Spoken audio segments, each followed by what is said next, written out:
เก่งกับปากแน่เบิดเอาสเต็ป ง่ายนี่แหละเนี่ยเป็นข้านี่ไง ไปก่อนทุกคนเลย พี่นายนี่ จากประเทศก็คอยพูดเอาขออีกกล่องเพื่อ จงเนี่ยมันเผามา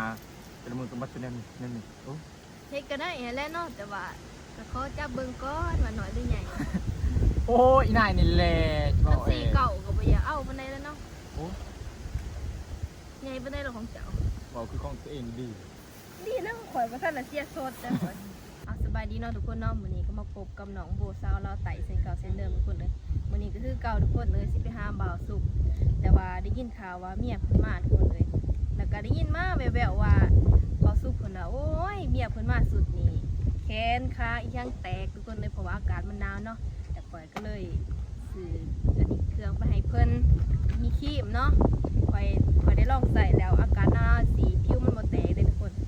ก็เลยเอาไปฝากเพื่อนผัวเพื่อนจมเพราะว่านางไซเนาะเพื่อนมาแต่เก็บกาแฟอยู่หันอากาศมันหนาวนี่แหละทุกคน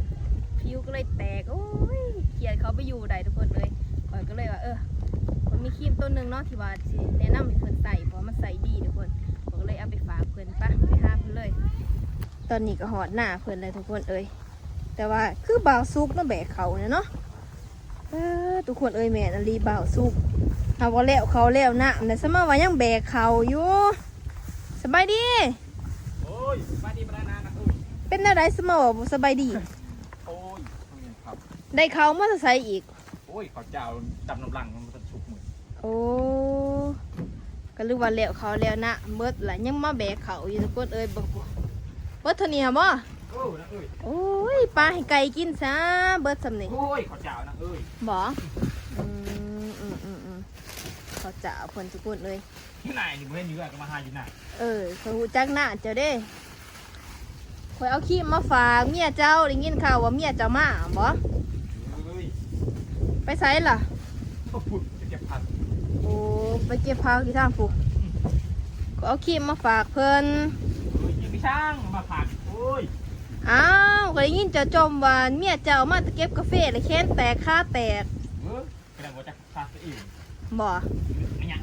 ก็นั่นแหละข่อยก็เลยมีครีมดีฝากเมียเจ้าหั่นแหละ ที่แบงเอกมีอยู่ครีม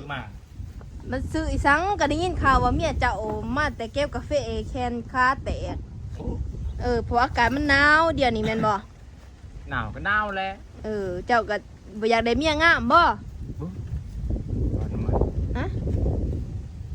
ว่าน้ำมันเปล่าล่ะ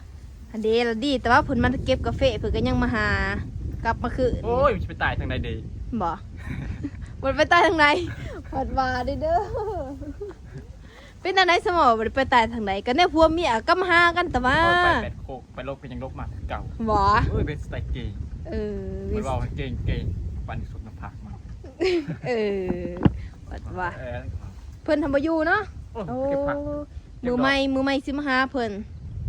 แล้วก็สิมาสิมาบอกวิธีใส่ของใส่ครีมหั่นแหละถ้าว่าจะได้เมียงามๆนะอากาศหนาวๆจะสิ ชื่อนั่นนี่ที่เป็น มันต้องมีตัวซอยได้เอ้านี่โอ้ตาย จะไม่ใช่อันนี้กินจากกระบะได้อุ้ย เอ้าก็เจ้าบ่อยากได้ดอกเลยแต่เมียเจ้าอยากได้เด้แล้วก็อยากสวยอยากงามแต่ว่าเดี๋ยวค่อยตั้งกล่องก่อน โอ้ยอยากใส่อยากแปลเก็บอ่านผักทน โอเคผักถูกคอยสิคืนยังไงบ้านี่ โอ้ยไปขึ้นต้องขึ้นนะ เตียงกับว่ามีคันใดเนาะ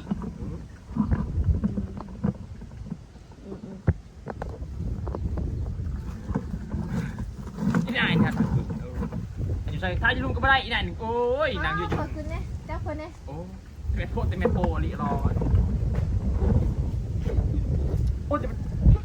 โอ๊ยแม่หมูสิลบเนาะกับจับแนนแต่ว่าทุกคนเลยมานั่งเที่ยงหน่อยเบาสุกเหมือน อีนายอากาศก็หนาวคือเก่า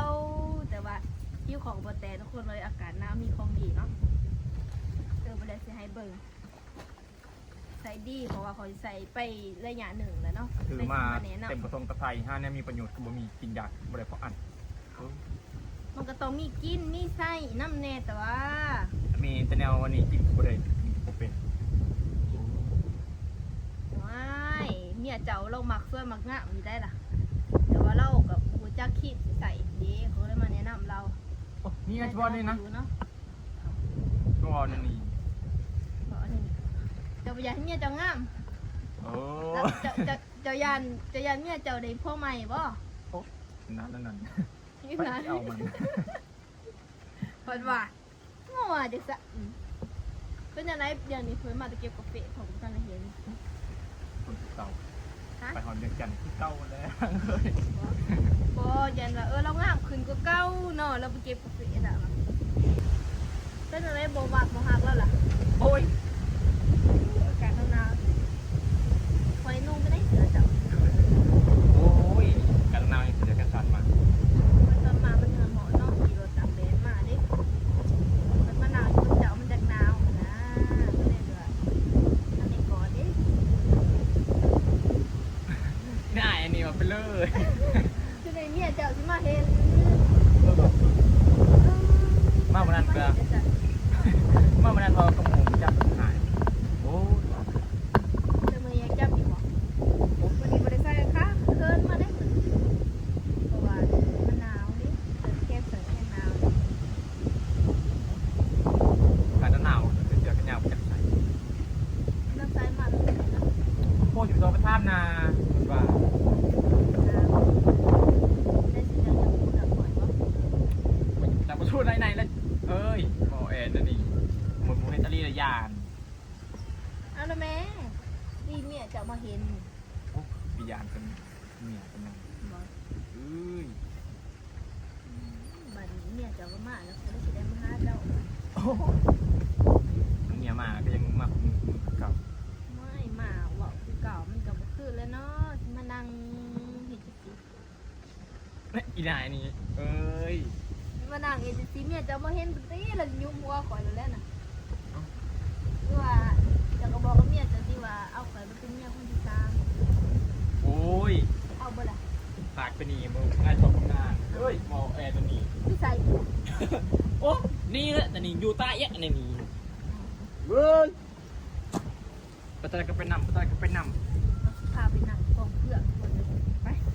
ไปนั่งกองเพื่อนลำดอก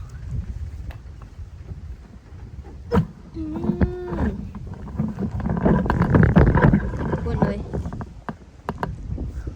มานั่งอีกองเพื่อนนี่คักกี่รอบบาสุกเลยนั่งถามเมียบ่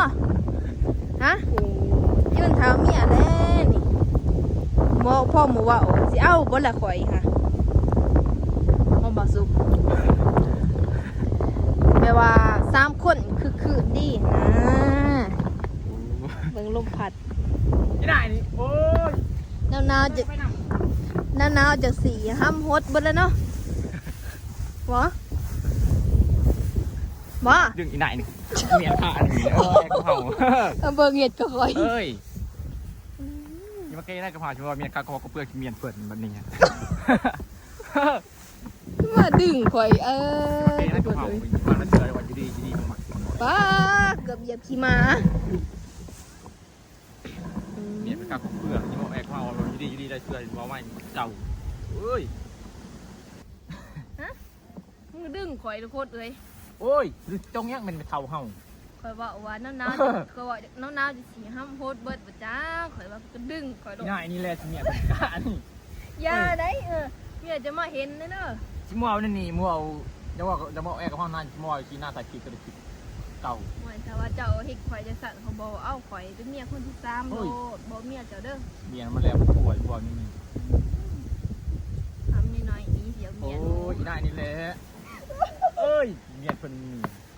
เจ้าก็ โอ้จะสั่งมาเป็นมือ เจ้าก็เฮ็ดก็ค่อยพูดเอาข่อยอีกกองเพื่อน จงเนี่ยเป็นเท่าเฮามาเป็นมือกับบัตรเป็นนั่นนี่โอ้ เฮ็ดก็ได้แหล้วเนาะแต่ว่าก็ขอจับเบิ่งก่อนว่าน้อยหรือใหญ่ โอ้ยอีนายนี่แหละบ ถ้า อก สีเก่าก็บ่อยากเอาปานใดแล้วเนาะ โอ้ ใหญ่ปานใดหรอกของเจ้า บอกคือของตัวเองดี ดีนะข่อยบ่ทันละเสียสดแต่ข่อย โอ้ บ่ทันละพันมือซ้าย ว้าวไปว่า8 คนวิทยาเชียร์คนเด้อก่อนนี่ เสื้อก็ลอกเบิ่งไปบ่ล่ะ อีนายนี่แหละบอกกับเฮา ข่อยจับเบิ่งก่อนนะ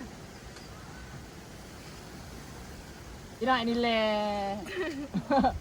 รอแอร์นั่นนี่เอ้ย ก็เลย มาเห็ดอันนี้เฮา ผมเนี่ยจะเอาไปเก็บพาแล้วไปเก็บทั้งไรเปล่า อะไรเกลืออะไรที่แลแล้วเกิดยืมเขาป่าเอ้ยเนาะอยู่ดียังไปอยู่เอ้ย เก่งกับปากแน่เบิดเอาสเต็ อีได้นี่แหละเนี่ยเป็นข้านี่ ไปก่อนทุกคนเลย อีได้ ตกหมากสุกแล้วสิเอาคอยเขา เอ้ยมาแอร์ ไปก่อนเด้อบ้าน ที่ว่ามึงลองจากลองจัดกอกจัดเก่งนี่แอร์กับเฮา เดี๋ยวสิไปใช้โอ้ยเมื่อน่ะ คอยในสิเมื่อ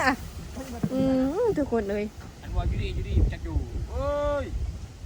บ่าวสุกเราสิเฮ็ดคอยเรียเด้อบ้านนี้เด้อคอยสิบ่มาหาเล่าแล้วบ้านนี้ทุกคนเอ้ยโอ้คนไล่แล้วเมื่อทางนั้นแหละ